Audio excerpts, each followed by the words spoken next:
Ya se los preguntó Rodrigo en la primera charla. ¿Cuál es tu pasión?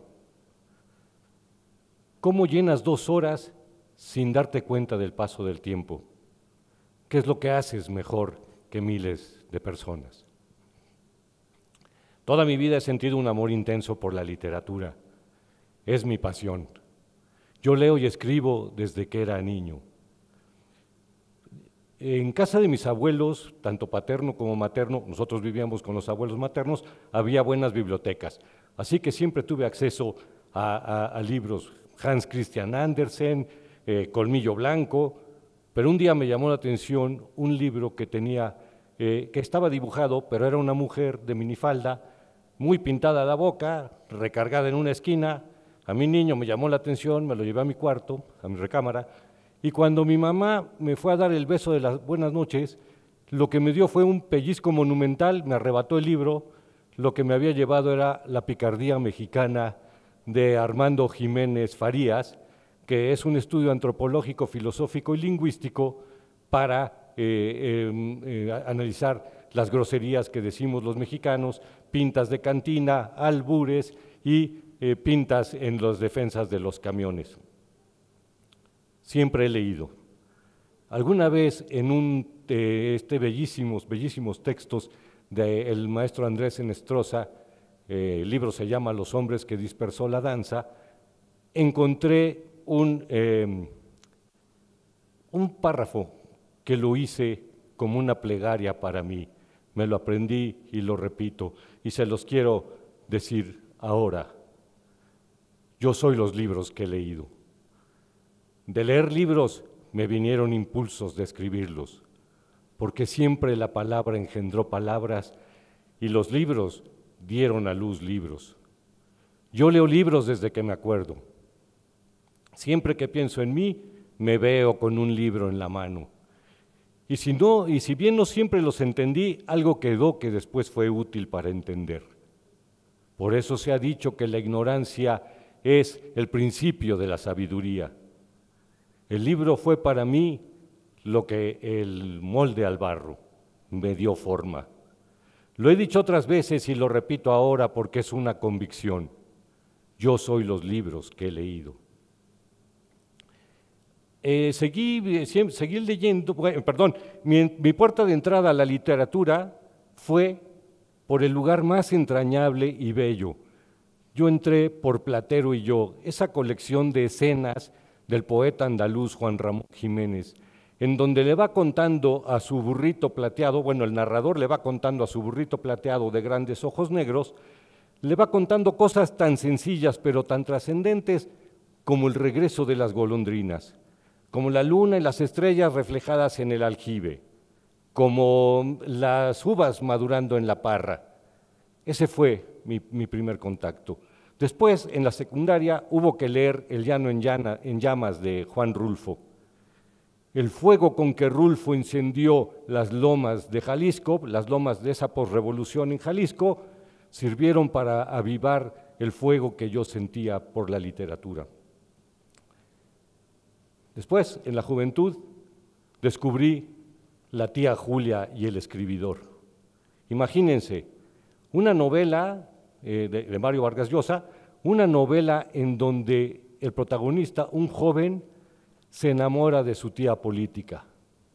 La leí y entonces empecé a ver a mi tía Olga con otros ojos, ¿no? No, no es cierto, mi tía Olga guapísima, pero no es cierto. Por ahí yo seguí leyendo. La literatura era una niña de la que yo, ya jovencito, estaba enamorado. Pero ¿saben qué? Llegó la hora de tomar una decisión. Me acuerdo de aquella tarde como si fuera hoy. Era cerca del crepúsculo, los pájaros daban el concierto que daban todas las tardes en el laurel que estaba frente a mi ventana, y mi papá entró a mi recámara muy serio y me dijo: oye, llegó el tiempo de ver qué vas a estudiar. Y yo, contundente, sin dudarlo, le contesté: filosofía y letras. Y él me dijo: no, algo que te dé. Bueno, en ese tiempo había que estudiar las dos, ahora ya se puede estudiar literatura o filosofía. Y él contundente también me respondió, no, algo que te deje para vivir. Es que en ese tiempo ni él ni yo sabíamos que la vida siempre te va a dar cosas para vivir, y más si haces lo que amas entrañablemente. Me equivoqué, me metí a administración, dejé la carrera de literatura, y ¿saben qué estaba haciendo en ese momento? Estaba renunciando al amor de mi vida. Con ello me di cuenta pronto de lo que había hecho, y aunque estaba estudiando administración y tiempo después me casé, nacieron mis hijos, siempre estuve estudiando literatura. Fui a la Sociedad General de Escritores Mexicanos y ahí me metí a talleres de novela, de cuento, fui a la Casa de la Cultura, estudié Siglo de Oro, ya saben, el teatro, Tirso de Molina, Calderón de la Barca. Posteriormente llegué hasta el boom, hice todos los cursos, llegué hasta el boom latinoamericano, Vargas Llosa, García Márquez, Julio Cortázar y nuestro entrañable Carlos Fuentes. Fui también a la Casa del Escritor, composición literaria, talleres de literatura. Y más adelante, un alma caritativa, un coordinador de una licenciatura en letras, me permitió tomar materias de licenciatura ahí en la carrera de letras.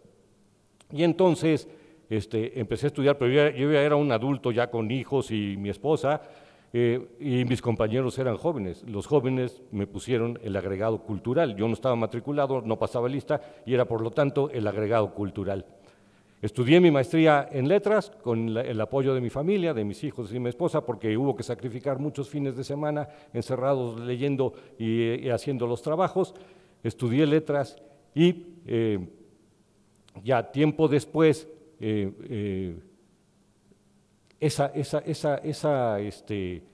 la literatura, lo que había yo podido estudiar, me fue conformando y me trajo un regalo enorme. Me trajo varios, pero uno de los primeros fue la docencia. Con la docencia yo vine a descubrir un mundo de estudiantes, un mundo de enseñar y trabajar en lo que yo amaba. Antes déjenme decirles una cuestión. Imagínense lo que era mi vida, antes de haber llegado a este regalo, lo que era mi vida al darme cuenta que me había equivocado. ¿Sí? Esa literatura ahí estaba, se había convertido, ya no era la niña, era una mujer hermosa, el pelo blondo, se había ensanchado su cuerpo, los ojos brillantes, y ahí estaba. Entonces piensen en cómo me laceraba, por ejemplo, los versos de Antonio Machado, que están viendo ustedes ahí de Proverbios y Cantares. Caminante, son tus huellas, el camino y nada más. Caminante, no hay camino, se hace camino al andar. Al andar se hace camino y al volver la vista atrás se ve la senda que nunca se ha de volver a pisar. Caminante, no hay camino, sino estelas en la mar. ¿Se imaginan? Mi camino era en sentido inverso. Mis huellas me llevaban a un lugar en donde yo no quería estar ni me gustaba yo. Entonces, cuando llegué al mundo de la literatura, lo hice con una gran decisión y recibí ese regalo. Se los voy a decir con palabras del poeta José Martí, al que ustedes conocen por la Guantanamera. Yo soy un hombre sincero de donde crece la palma y antes de morir me quiero echar mis versos del alma. Pero en este caso yo llegué a la literatura así, desplegué las velas de mi barco, largué trapo, zarpé del puerto y llegué acá al puerto donde estaba la amada, la literatura. Y ahí, como un niño feliz rompiendo en llanto, le dije que había llegado. Esas son las palabras de Martí que están en, ¿cómo se llama?, en los versos,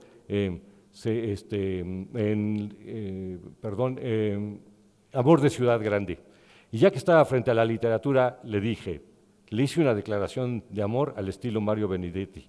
Le dije, compañera, usted sabe que puede contar conmigo, no hasta 2 o hasta 10, sino contar conmigo.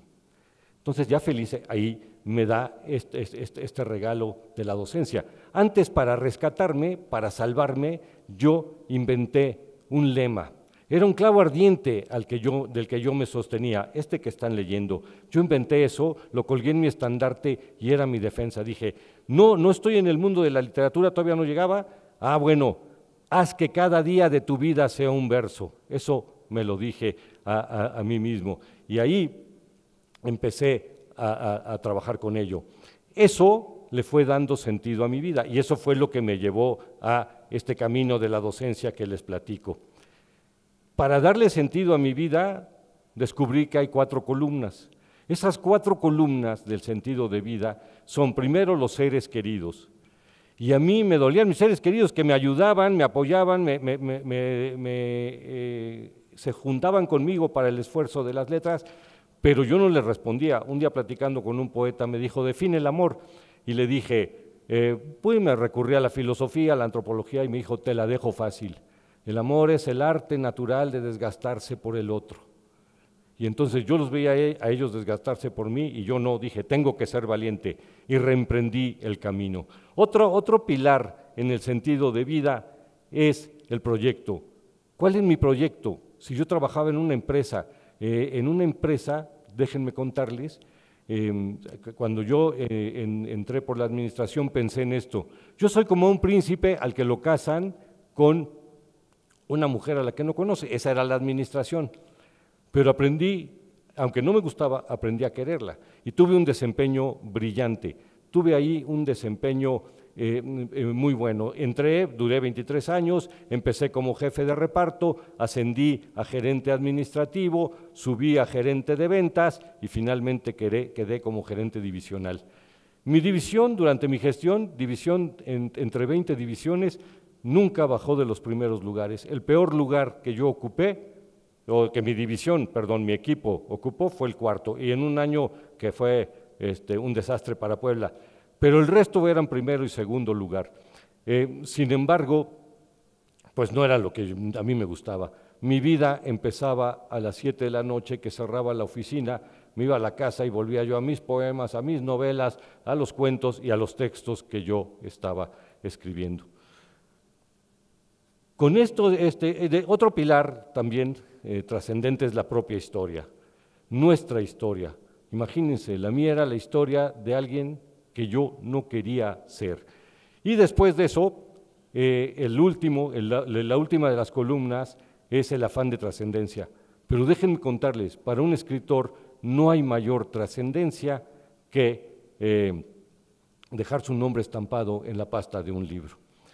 Entonces, haz que cada día de tu vida sea un verso, me fue rescatando, me salvó. Y cuando tuve el regalo en este camino de la docencia, me empezó a ir muy bien. Yo ya publicaba, ya tenía 2 columnas, ya tenía algunas publicaciones, pero acá me empezó a ir perfectamente bien. Y al igual que el profesor, obtuve el premio al mérito docente, un premio importante, y también en algunas ocasiones he obtenido el de mejor profesor de mi área. Me estaba yo ya realizando, ya estaba en el camino que yo quería.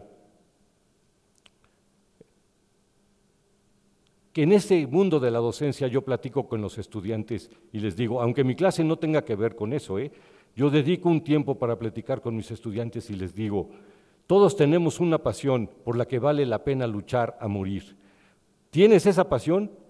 Y entonces, pues los que sí me da muchísimo gusto, los que no, lo siento. Una vez se acercó a mí un estudiante de Derecho y me dijo, profe, yo estudio Derecho porque mi padre tiene una notaría, pero yo quisiera ser cantante. Le dije, bueno, hay que hablar con tu papá, te vas a ir a México, al conservatorio, vas a estudiar piano, vas a aprender a leer partitura, a vocalizar, a respirar. Y me dijo, no, lo que yo quiero es cantar. Le dije, bueno, entonces sigue estudiando Derecho, ve a un grupo, métete y los viernes canta en un café cantante.